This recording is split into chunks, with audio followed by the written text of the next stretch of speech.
Iran और Israel के दरमियान बाकायदा जंग छिड़ चुकी है। इसराइल ने ईरान के अंदर फौजी और जौहरी तंसीबात पर हमले किए हैं और इन हमलों में ईरान के फौजी कमांडर और साइंसदानों की हलाकत का दावा किया गया है। इस हमले और इसके बाद ईरान के जवाबी वार के बारे में हम आगे जाके बात करेंगे। फिलहाल आगे जानते हैं कि किस मुल्क के पास कितने हथियार, फौजी और क्या क्या ताकतें हैं। दोस्तों, वीडियो में आगे बढ़ने से पहले आप सबसे एक रिक्वेस्ट है कि हमारा नया चैनल है, इसमें हमें आपकी सपोर्ट की ज़रूरत है, तो बराए मेहरबानी हमारा चैनल सब्सक्राइब करें।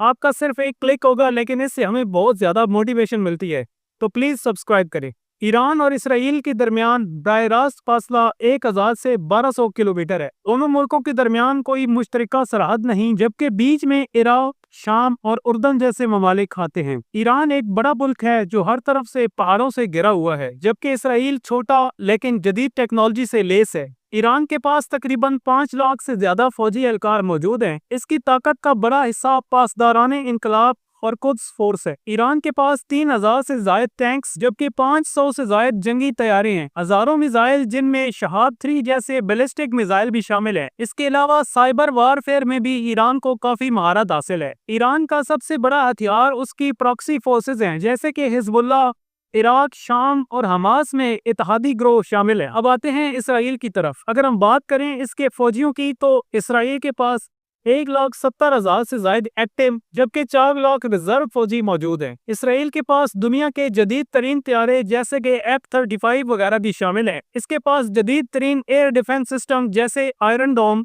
और डोर्ड स्लिंग मौजूद है, और इसके साथ काफी बड़ी तादाद में जंगी टैंक्स इसराइल के पास मौजूद हैं। और इस सब में से अहम एटमी हथियार हैं जो इस वक्त इसराइल के पास 80 से 90 की तादाद में मौजूद है। इसराइल का एक सबसे बड़ा हथियार ये है कि इसे टेक्नोलॉजी, स्ट्रेटजी और फंडिंग्स में अमेरिका की मदद हासिल है, क्योंकि अमेरिका दहाइयों से ईरान के खिलाफ इसराइल को इस्तेमाल कर रहा है। ईरान और इसराइल के दरमियान बाकायदा जंग शुरू हो चुकी है। फ्राइडे को रात 3:30 पर इसराइल तेहरान और ईरान के दीगर कई हिस्सों पर हमला कर देता है, जिसमें ईरान की फौजी तंसीबात समेत उन जगहों पर हमला किया गया जहाँ इसराइल के मुताबिक ईरान खुफिया तरीके से एटमी प्रोग्राम चला रहा था। इस हमले में ईरान के army chief major general Ahmad Bagheri, IRGC के हेड जनरल हुसैन सलामी समेत कई आला फौजी अफसरान को टारगेट किया गया। इस हमले में ईरान के कुछ एटमी साइंसदान भी मारे गए। इसके जवाब में ईरान ने भी इसराइल को चंद घंटों में मुंह तोड़ जवाब दिया। सैकड़ों बैलिस्टिक मिसाइल से इसराइल के ऊपर बारिश कर दी। इनमें से मुतादिद मिसाइल एयर डिफेंस सिस्टम ने मार गिराई,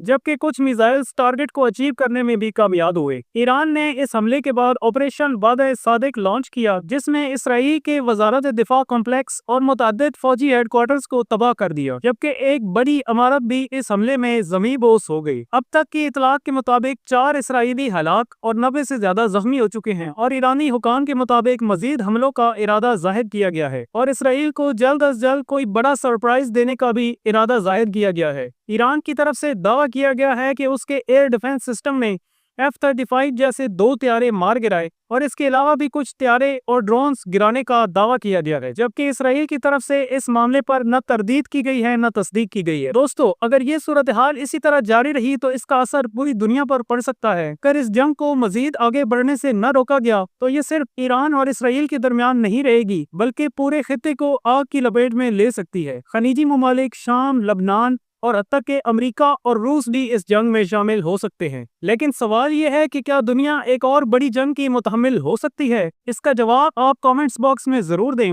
वीडियो पसंद आई है